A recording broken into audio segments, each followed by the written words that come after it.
Ben was amazed. They ended a 300-year war just like that. They were both afraid that if they kept fighting, Earth might decide they were too dangerous to be allowed to continue.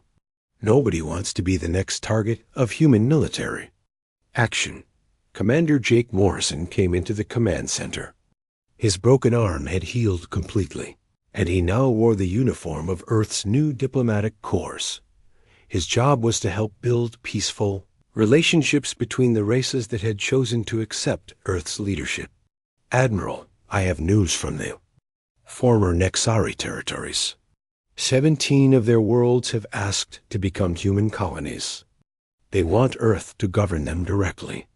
Ben shook his head in amazement.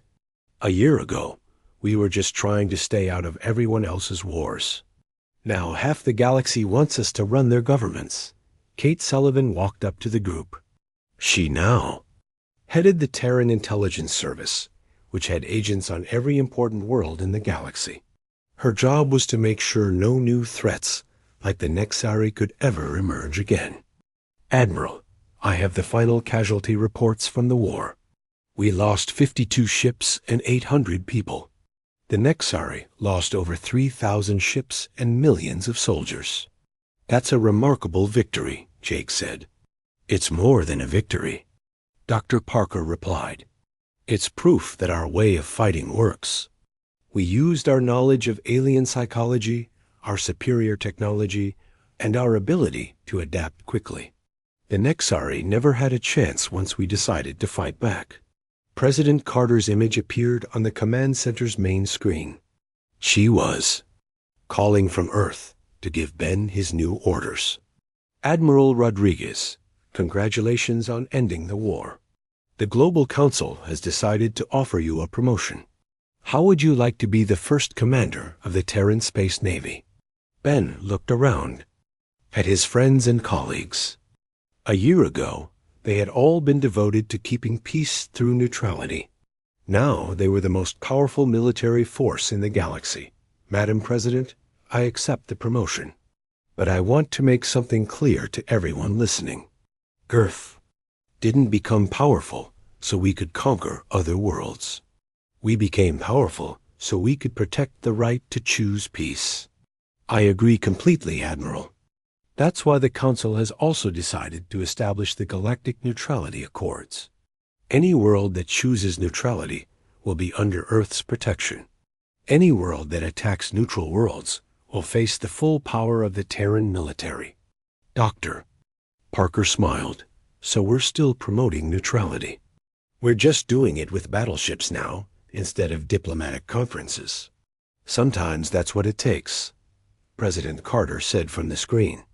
The galaxy has learned that humans will go to great lengths to preserve peace, even if it means fighting a war to do it. Kate Sullivan activated a galactic map showing the current political situation. Most of the galaxy was now colored green, indicating worlds that had accepted Earth's protection or joined the Terran Alliance. Madam President, intelligence reports show that several other aggressive races were planning to follow the Nexari's example. Our victory has convinced them to reconsider. Nobody wants to fight the humans. Good, but we can't let our guard down. There might be other threats out there we don't know about yet. Admiral Rodriguez looked at the map showing humanity's new position in the galaxy. Earth controlled the largest space fleet ever assembled. Human colonies were being established on dozens of worlds. Alien races lined up to request Earth's protection and guidance. It's strange, Ben said to his friends. We spent 200 years trying to stay small and unnoticed. Now we're the biggest power in the galaxy.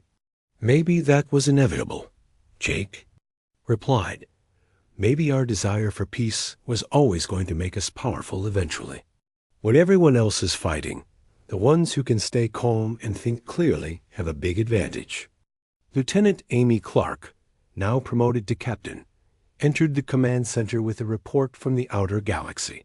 Admiral, our scout ships have found 3 new alien civilizations beyond Nexari space. They've never been contacted by any galactic power before. What are they like? Dr. Parker asked. Two of them seem peaceful. The third one appears to be building warships and expanding aggressively toward inhabited space. Ben sighed. So we might have another war to fight in the future. Maybe, President Carter said from the screen. But this time, we'll be ready. From the beginning. We won't wait for them to attack neutral worlds. If they prove to be a threat, we'll deal with them before they can hurt anyone. That's a big change from our old neutrality policy, Jake observed. The old policy worked when everyone else mostly followed civilized rules, President Carter replied. But the Nexari taught us that some races don't respect civilized rules. Sometimes you have to enforce peace by being stronger than the people who want to break it. Dr. Parker pulled up reports on her data tablet. I've been studying the psychological effects of our victory on other races. Most aliens now see humans as the natural leaders of galactic civilization. They think we're wise, enough to use power responsibly. Are they right? Ben asked. I think so. Look at what we've accomplished. We ended the longest war in galactic history. We protected dozens of neutral worlds from destruction. We turned the most aggressive military race into peaceful citizens. And we did it all while trying to minimize casualties and destruction. Kate Sullivan brought up intelligence reports on her screen. The former Nexari worlds are already more peaceful and prosperous than they've been in centuries. Turns out they were only aggressive because their government told them they had to be. Once we gave them a choice, most of them chose peace. Admiral Rodriguez walked to the big window overlooking Earth. The planet looked peaceful from space. But he knew that beneath the calm surface was the industrial and military power that now protected half the galaxy. You know what I think? Ben said to the group. I think Earth was always meant to be more than neutral. We were meant to be the guardians of neutrality, the protectors of peace. What do you mean? Jake asked. Think about it. We're the only race that really understands both war and peace. We know how terrible war can be, so we try to avoid it. But we also know how to fight when we have to. That makes us the perfect race to decide when force is necessary and when it isn't. President Carter nodded from the screen. That's exactly right, Admiral. Earth's new mission is to be the galactic police force. We'll use our power to protect the weak and stop the aggressive. We'll maintain peace through strength. Dr. Parker looked at the star charts showing human-controlled space. It's ironic. We became the most powerful military force in the galaxy because we didn't want to fight anyone. Maybe that's the best qualification for having power, Kate suggested. Only people who don't want to fight should be trusted with the ability to win wars.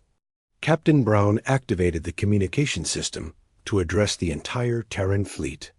All ships, this is Terra Station. The war is over. The Nexari have surrendered.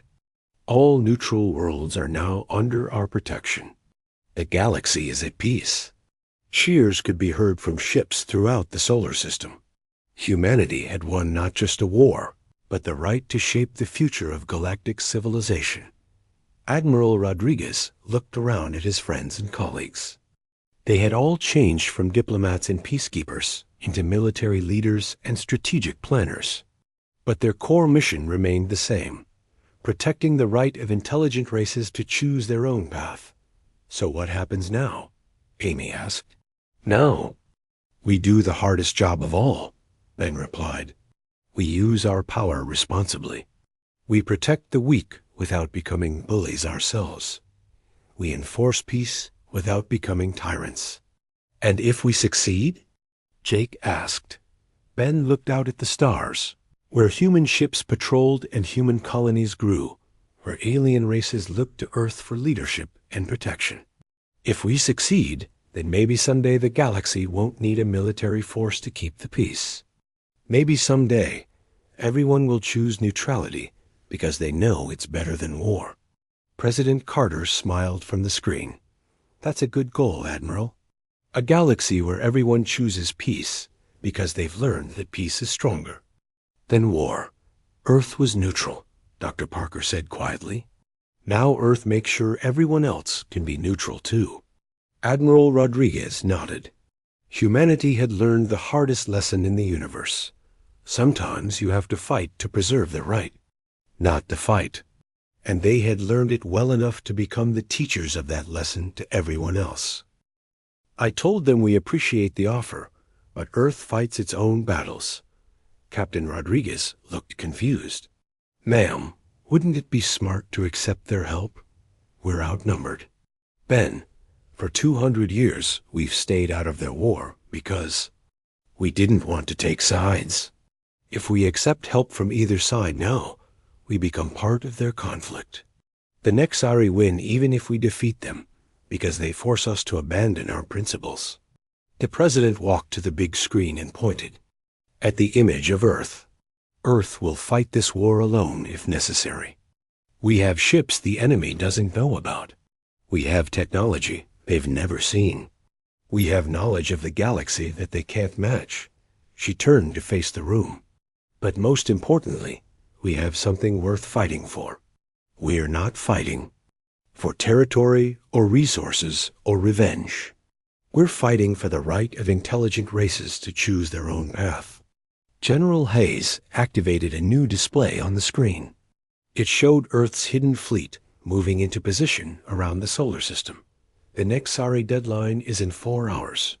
When they contact us for our answer, this is what we're going to tell them.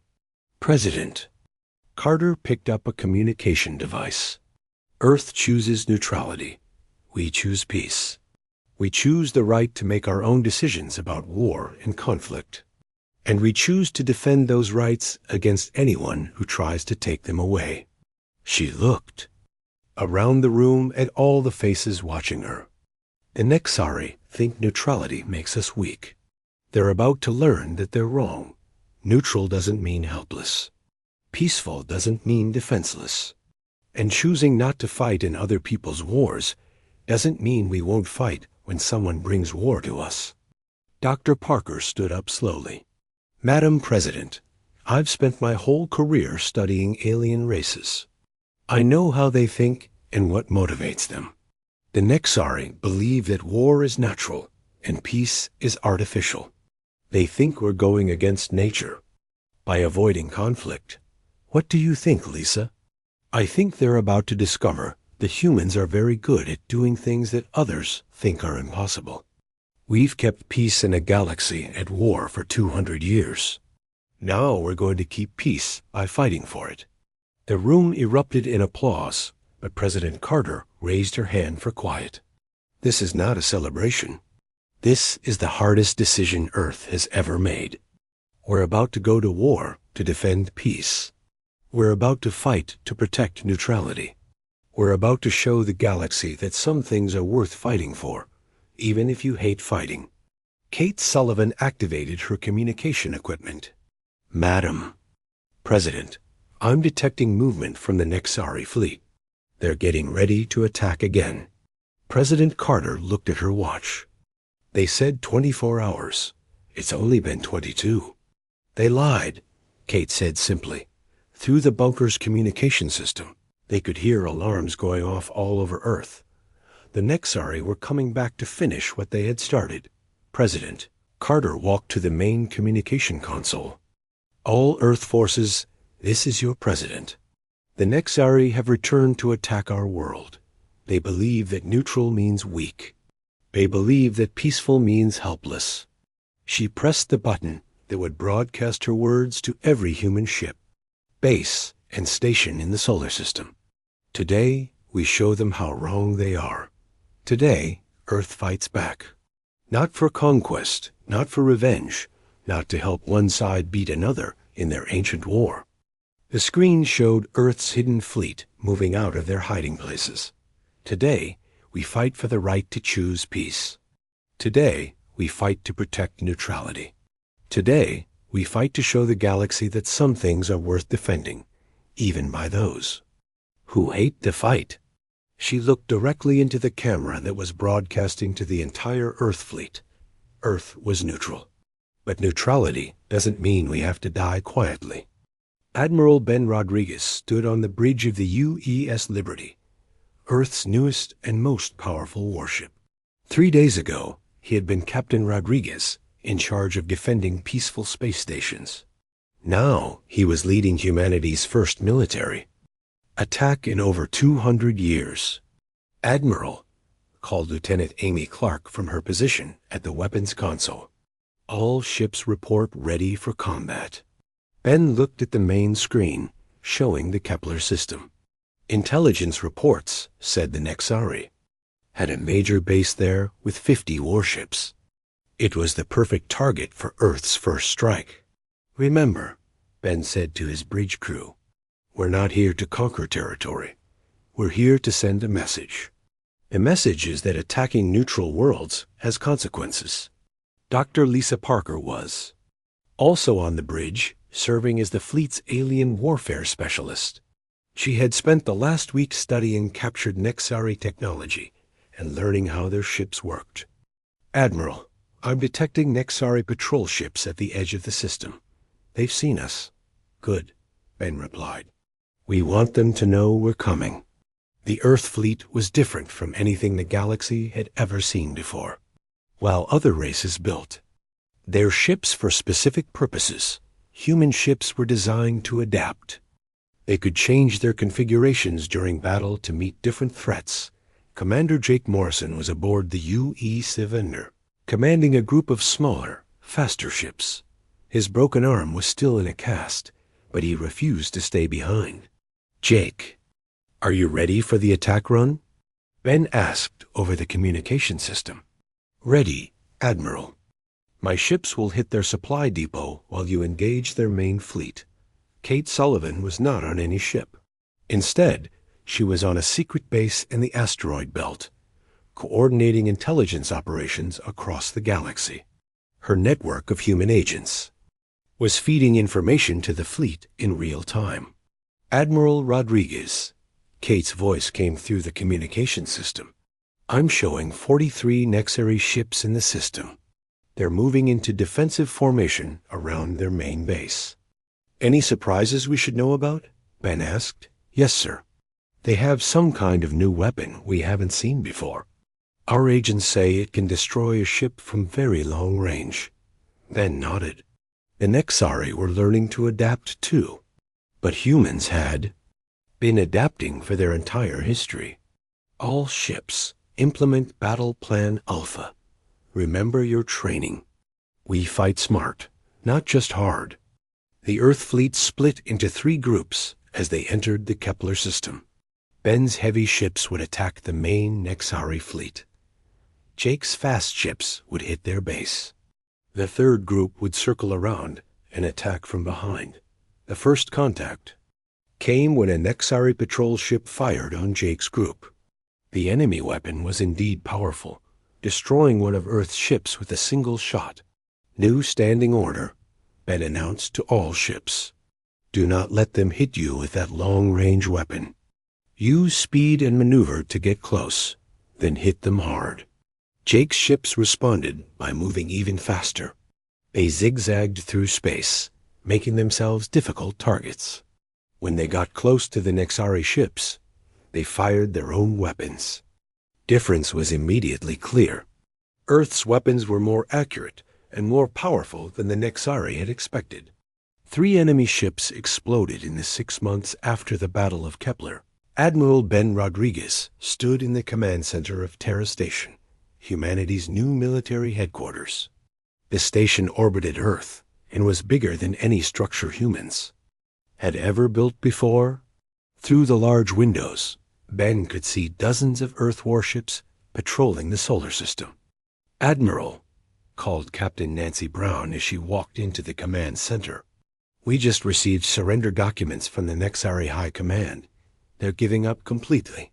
Ben took the documents and read them carefully. After 6 months of fighting, the Nexari had finally realized they could not win against humanity. What are their terms? Ben asked. They agreed to stop attacking neutral worlds forever. They also agreed to pay for rebuilding all the worlds they destroyed. and they want to know if Earth will accept them as a client state. Ben laughed. A client state? 6 months ago, they thought we were weak because we wouldn't fight. Now they want us to protect them. Dr. Lisa Parker entered the command center carrying a data tablet. She had been working as Earth's chief alien relations specialist, helping to build the new galactic order that was emerging after the war. Ben, I have reports from 43 worlds that want to join the Terran Protection Alliance. Every neutral world in the galaxy wants Earth's protection now. What about the Zephyrians and Caliph? Are they still fighting each other? Actually, no. President Carter convinced both sides to accept human mediation to end their war. They signed a peace treaty last week. They're going to bombard the planet. General Hayes shouted. Energy blasts from the Nexari ships streaked down through Earth's atmosphere. They hit major cities around the world. New York, London, Tokyo, and Geneva were struck by weapons that could destroy entire city blocks with one shot. But the Nexari were not trying to destroy Earth completely. They were sending a message. They targeted diplomatic buildings, peace conference centers, and places where Earth kept its neutrality records. President Carter watched reports coming in from around the world.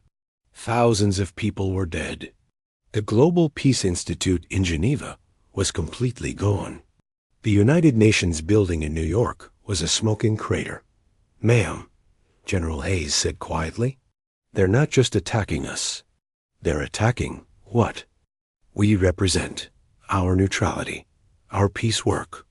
The Nexari bombardment lasted for 10 minutes. When it stopped, Earth's biggest cities were burning, but the planet was still alive. Then something happened that no one expected. A new voice came over. All communication channels at once. It spoke in perfect English, but there was something cold about it that made everyone who heard it feel afraid.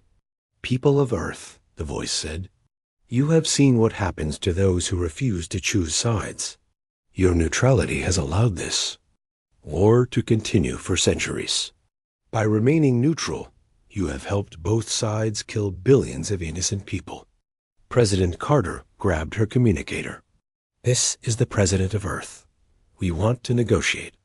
There is nothing to negotiate, the Nexari voice replied.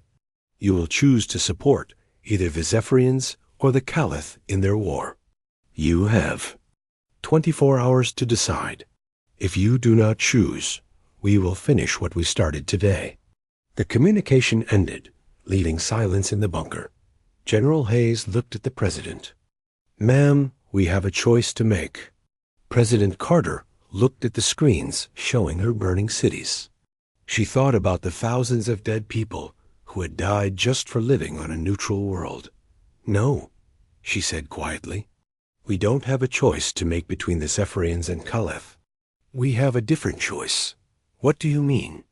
President Carter stood up and walked to the big screen showing Earth from space. Some of the black ships were still out there, waiting. For 200 years, we've stayed neutral because we thought it was the right thing to do. We thought we could keep peace by staying out of other people's wars. She turned to face General Hayes and the other people in the bunker.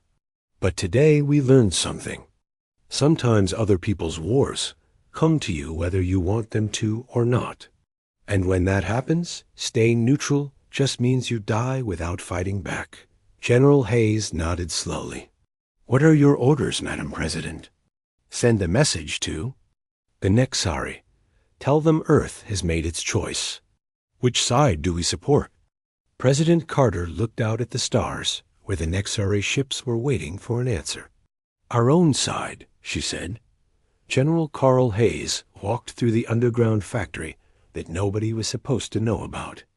It was built deep under the Rocky Mountains, and it was bigger than most cities. For 50 years, this place had been Earth's biggest secret. How many ships can we build here? President Carter asked as she followed him. Right now? About 20 new warships per week. But if we convert the civilian factories, we can build 100 ships per week within a month. President Carter looked at the assembly lines where robots were building spacecraft.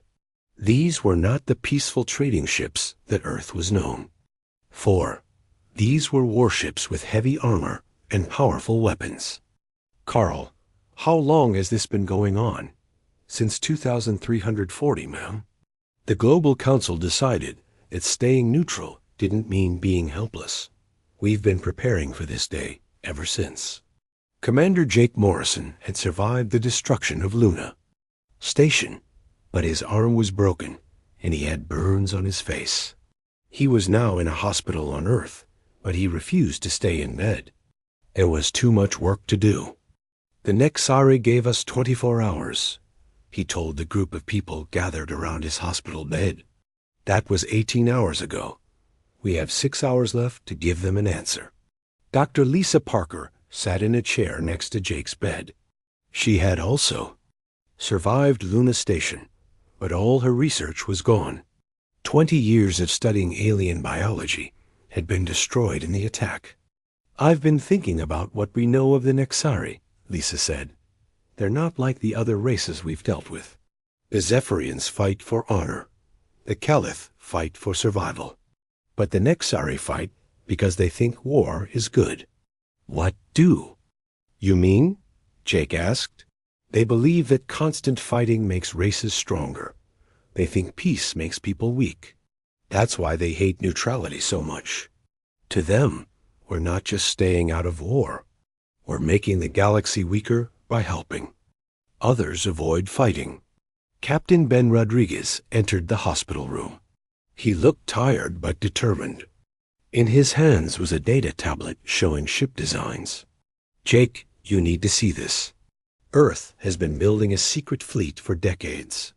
We have over 300 warships hidden in different parts of the solar system.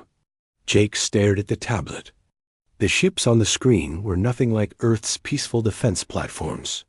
These were sleek, dangerous-looking vessels, covered with weapons. I've been defending Earth my whole career, and I never knew about this? The secret was need to know only, Ben explained. The idea was that if Earth was ever attacked, we could defend ourselves without anyone knowing we had military capabilities. Kate. Sullivan came into the room carrying a stack of files. She looked like she had not slept in days. I have intelligence reports from all over the galaxy, she said. The Nexari have been planning this campaign for years. They're not just attacking Earth. They're going after every neutral world in the galaxy. How many neutral worlds are there? Lisa asked. 47. The Nexari have already destroyed 12 of them. Earth is the biggest prize, but we're not. The only target. Jake tried to sit up in his hospital bed, but the pain in his arm made him lie back down. So if we fight back, we're not just defending Earth. We're defending the idea that races can choose not to fight. Exactly, Kate said. And we have advantages the Nexari don't know about. She opened one of her files and showed them photos of alien worlds. For 200 years, Earth's diplomats and traders have been everywhere. We know the layout of every major alien world. We know their weaknesses, their supply lines, their military capabilities. The Nexari think they know everything about warfare, but they've never fought anyone who knows as much about the galaxy as we do. Dr. Parker looked at the photos. Many of them showed places she had visited during her research trips. You're talking about using our peaceful relationships for military purposes. The Nexari didn't give us a choice, Kate replied. They attacked us while we were hosting a peace conference. They killed diplomats who were under our protection. Every rule of civilized behavior says we have the right to defend ourselves. President Carter's voice came over the room's communication system. All senior staff, report to the main briefing room immediately. It's time to make our final decision. The briefing room was in the deepest part of the government bunker. When Jake, Lisa, Ben, and Kate arrived, they found dozens of other people already there. Military officers, scientists, diplomats, and intelligence agents filled the room. President Carter stood at the front next to a huge display screen showing the solar system. Red dots marked the positions of Nexarari ships.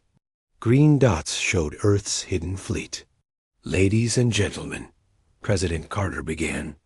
"6 hours ago, I told General Hayes that Earth would choose its own side. I want to explain what that means." The screen changed to show a map of the galaxy. For 200 years, Earth has stayed neutral in galactic conflicts. We believed that peace was better than war, and that staying out of other people's fights would keep us safe. She pressed a button, and the screen showed images of burning cities on Earth. Yesterday, we learned that some people don't respect neutrality. The Nexari think that anyone who won't fight is an enemy. They've given us an ultimatum. Choose a side in the galactic war, or be destroyed. The room was completely quiet. Everyone was listening carefully. I reject their ultimatum completely. Earth will not choose between the Zephyrians and the Caliph. Both races have been fighting for centuries, and both have committed terrible acts. We will not help either side kill the other. General Hayes stepped forward. Instead, Earth will fight for something different. We will fight to protect the right of all races to choose peace over war. We will fight to protect neutral worlds. We will fight to end the Nexari threat to civilized society. Dr. Parker raised her hand. "Madam President, are we prepared for this? War is not what Earth does."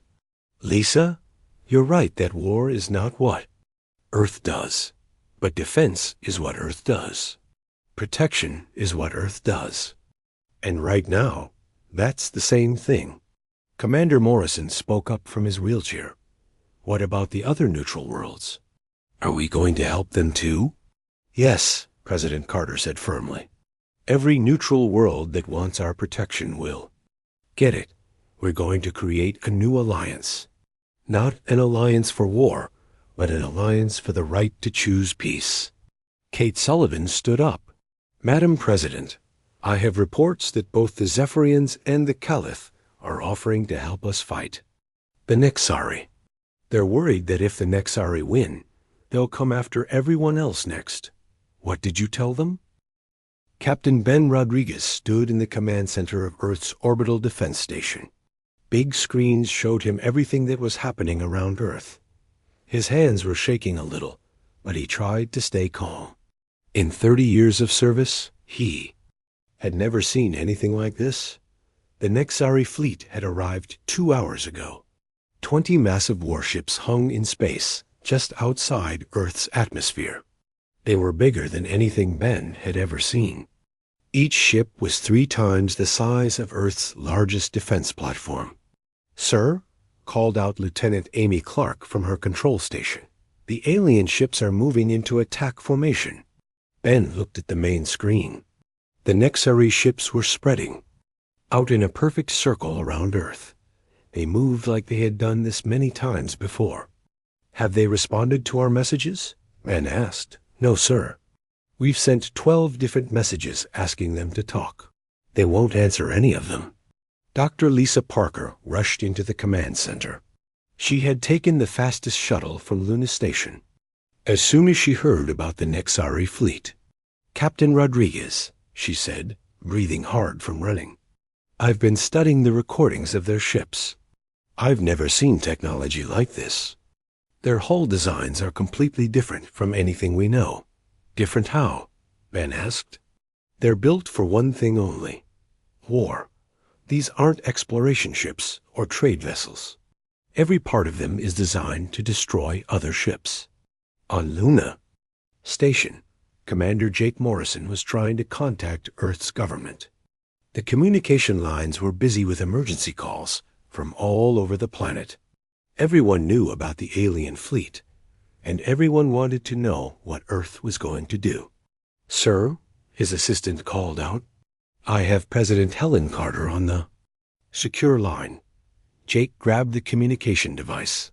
"Madam President, what are your orders?" "Jake, the World Council is meeting right now. We're trying to decide how to respond. Do you think we can negotiate with these Nexari?" Jake looked out at the Nexari ships through Luna Station's windows. They hung in space like dark metal clouds, blocking out some of the stars. I don't know, ma'am. They haven't answered any of our calls. But every problem can be solved with talking if both sides want to solve it. I hope you're right, President Carter said. Because if talking doesn't work, Earth doesn't have many other options. Kate Sullivan was in her intelligence office, trying to get more information about the Nexari. Her computer screens showed reports from human agents all across the galaxy. The news was not good. The Nexari had attacked 3 other neutral worlds in the past month. Each time, they had given the same message. Choose a side in the Galactic War, or be destroyed. Each time, they had kept their promise when the world refused to choose. Kate picked up her communicator and called Jake on Luna Station. Commander, I have bad news. The Nexari destroyed the Altair colony last week. 50,000 people lived. There, they killed everyone. Jake felt sick. Why didn't we know about this sooner? The survivor's message took 6 days to reach us. The Nexari don't leave anyone alive to tell what happened quickly. Back on Earth's defense station, alarms suddenly started ringing. Ben looked at his screens and saw something that made his heart stop. Sir? Lieutenant Clark shouted. The Nexari ships are charging their weapons. Ben could see energy building up along the sides of the enemy ships. Bright blue light was getting brighter and brighter. All stations, prepare for attack. Ben commanded. Raise defense shields. Power up all weapons. But Ben knew it would not be enough. Earth's defense platforms were built to stop small raids or accidents. They were never meant to fight a real war. The first Nexari energy blast hit Luna Station. Commander Jake Morrison was standing in the main corridor when the station shook like it was hit by a giant hammer. The lights went out for a second, and emergency power came on, making everything red. Hull breach on level 7. Someone screamed over the intercom. We're losing air pressure. Jake ran toward the command center, but another blast hit the station before he could get there. This time, the floor under his feet cracked. Through the crack, he could see space and stars below. All personnel to escape pods. Jake ordered over the station's communication system. This is not a drill. Abandon station immediately. Dr. Lisa Parker was in her laboratory when the third blast hit Luna Station. The wall next to her desk exploded inward, and she felt herself being sucked toward the hole. She grabbed onto her desk and held on as hard as she could. Her laboratory was full of years of research about alien biology and culture. Files about every known race in the galaxy were stored here. She tried to save some of the data, but another blast shook the station, and she had to choose between her research and her life. Lisa ran for the escape pods, leaving behind 20 years of work. On Earth, people in the big cities looked up at the sky and saw flashes of light. They knew their defenders were dying up there, but there was nothing they could do to help. President Carter was in the emergency command bunker deep under Washington. General Carl Hayes, the head of Earth's military, stood next to her watching the battle on the main screen. How many defense platforms have we lost? President Carter asked. 6 out of 12, General Hayes replied. Luna Station is gone. Most of the crew escaped, but the station is completely destroyed. What about our orbital shipyards? The Nexari hit them next.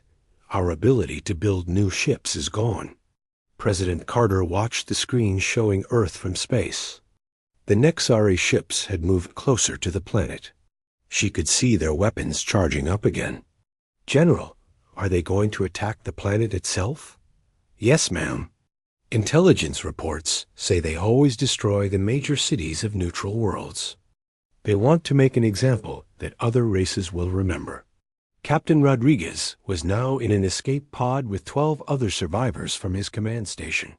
Through the small window, he could see Nexari ships moving toward Earth.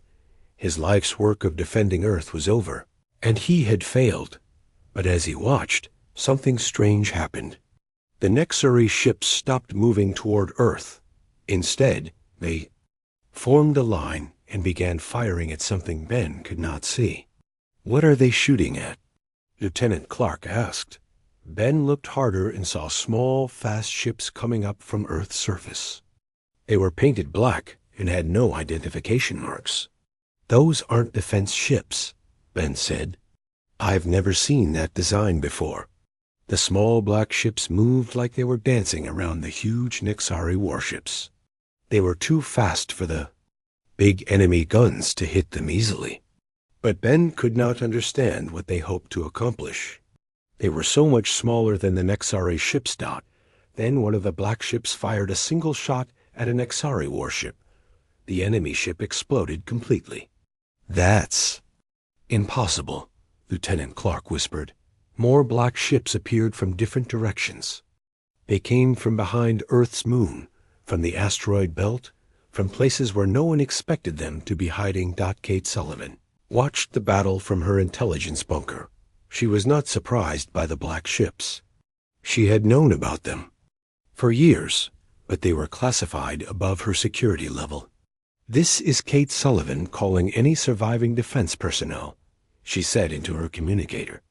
"Do not be alarmed by the unidentified ships. They are ours." On his escape pod, Captain Rodriguez heard Kate's message and felt confused. "Our ships? What is she talking about?" "Those aren't any ships I've ever seen before." In the emergency bunker, President Carter turned to General Hayes. "Carl, what are those black ships?" General Hayes looked uncomfortable. "Ma'am, some information was kept from the regular defense forces for security reasons. Earth has capabilities that we haven't talked about publicly." "What kind of capabilities?" "The kind we hoped we would never need to use." The battle in space was turning around completely. More Nexari ships were exploding. The black ships moved so fast and hit so hard that the big enemy warships could not fight back effectively. But then the Nexari ships did something unexpected. Instead of continuing to fight the black ships, they turned their weapons toward Earth itself. Commander Jake Morrison stood at the large window of Luna Station and watched the stars. He had been doing this job for 10 years now. His job was to keep peace between alien races that had been fighting each other for hundreds of years. It was not easy work, but someone had to do it. Today was special. Two groups of aliens were meeting to talk about ending their war. The Zephyrians looked like tall blue birds with sharp claws. The Caliph looked more like giant insects with 4 arms. Both groups hated each other, but they trusted humans to be fair. Dr. Lisa Parker walked up beside Jake. She was the best alien. Expert on Earth, she had spent her whole life studying different alien races.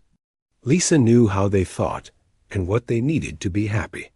"Are you worried about today's meeting?" Lisa asked Jake. "A little," Jake said. "These two groups have been fighting for so long. Sometimes I wonder if they even remember why they started." Lisa nodded. She had read all the history books. The war began over a small planet that both sides wanted. Now, 300 years later, millions had died, and no one could even live on that planet anymore. Captain Ben Rodriguez came walking down the hall toward them. Ben was in charge of Earth's defense ships. His job was to protect Earth and its stations, but never to attack anyone else. Earth had a rule about staying neutral in all wars. "The Zephyrian ships just arrived," Ben told them. "They brought 12 warships as escort. The Caliph have 10 ships waiting on the other side of the moon." Jake shook his head. "Even when they come to talk peace, they bring guns. That's just their way," Lisa said. "They don't know how to trust yet. Maybe someday they will learn." The 3 humans walked to the main meeting room. Luna Station was built just for meetings like this. It had no weapons and belonged to no country on Earth. Everyone knew it was neutral ground where all races could talk safely. The meeting room was huge. One side had chairs made for tall Zephyrians. The other side had low platforms for the Caliph, who did not sit like humans. In the middle was a simple table where Jake would sit. The Zephyrian leader came in first. His name was hard for humans to say, so everyone called him Blue Leader. His feathers were bright blue, and his eyes were like golden coins. Behind him walked 6 other Zephyrians, all wearing their best ceremonial robes. "Commander Morrison," Blue Leader said in careful English, "we thank Earth for this chance to talk." "You are welcome here," Jake replied. He had learned the proper way to greet Zephyrians. You had to keep your hands where they could see them and never look directly at their claws. The Caliph group entered from the other door. Their leader was called Sharp Claw by the humans. She was bigger than the others and had scars on her shell from many battles. The Caliph did not speak English as well as the Zephyrians, so they brought a translator. "Human Morrison." Sharp Claw clicked in her own language. The translator, a small gray alien, turned her words into English. "We come to hear Zephyrian words. We do not promise to agree." Jake sat down at his table. This was always the hardest part, getting both sides to actually talk instead of just making threats. "Today, we talk about the Kepler system," Jake began. "Both of your people have claimed it. Both have sent ships there. We need to find a way to share it or divide it fairly." Blue Leader ruffled his feathers. This meant he was thinking hard. The Kepler system has 7 planets. 3 have good air and water. We need these worlds for our eggs. Sharp Claw's translator spoke for her. "Caliph need warm worlds for our young. Kepler planets are perfect temperature. We found them first." "Actually," Dr. Parker said softly, "human records show that both of your scout ships found the system. On the same day, neither side was there first." Both alien leaders looked surprised. They had not expected this information. Jake hold out a map of the Kepler system. "Earth suggests a solution. Zephyrians take planets 1, 2, and 3. Caliph take planets 5, 6, and 7. Planet 4 stays neutral. Any ships that need to stop there for repairs or supplies can use it safely." The room got very quiet. Both sides looked at the map. Blue Leader whispered with his advisors. Sharp Claw clicked quietly with hers. "This seems fair," Blue Leader finally said. "Caliph agreed to try this plan." Sharp Claw's translator announced. Jake smiled. Another successful peace meeting. This was why Earth stayed neutral. They could help solve problems that the fighting races could not solve themselves. As the aliens signed the agreement, Jake felt proud of his work. Earth had no empire, no conquered worlds, no huge armies. Instead, they had something more valuable. They had trust.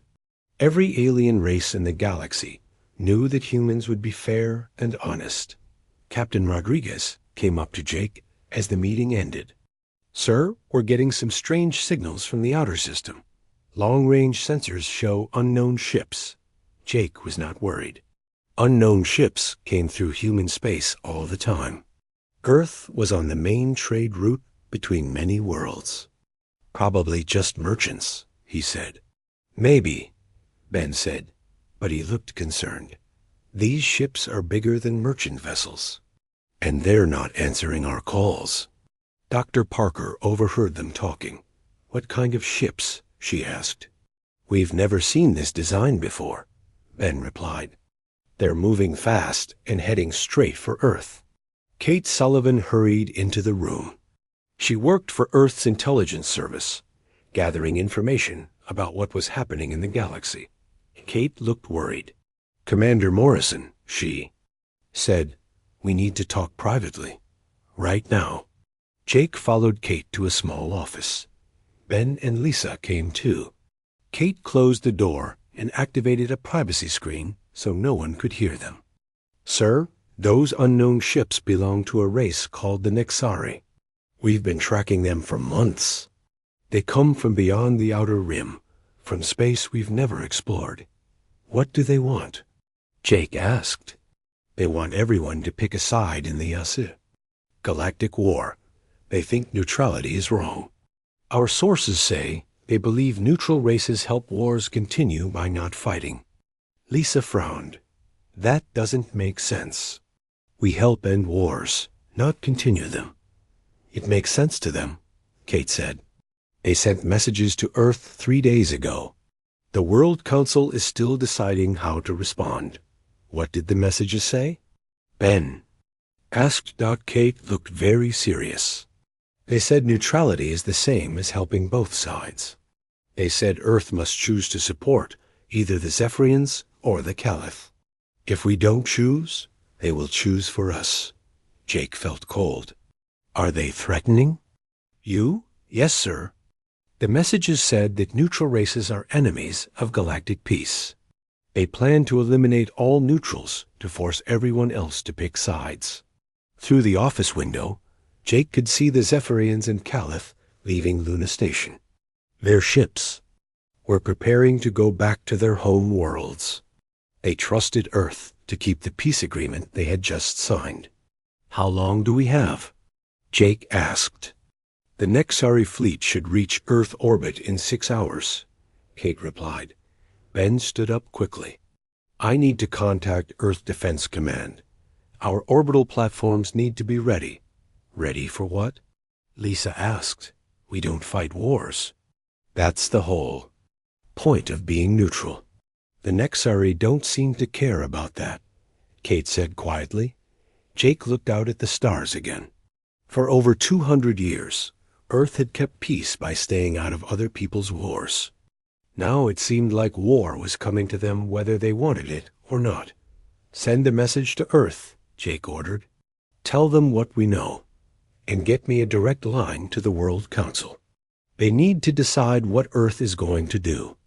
As Kate hurried to send the message, Jake wondered if this was the end of Earth's neutrality. For the first time in his life, he wondered if being neutral was going to be enough to keep Earth safe. The stars looked different now.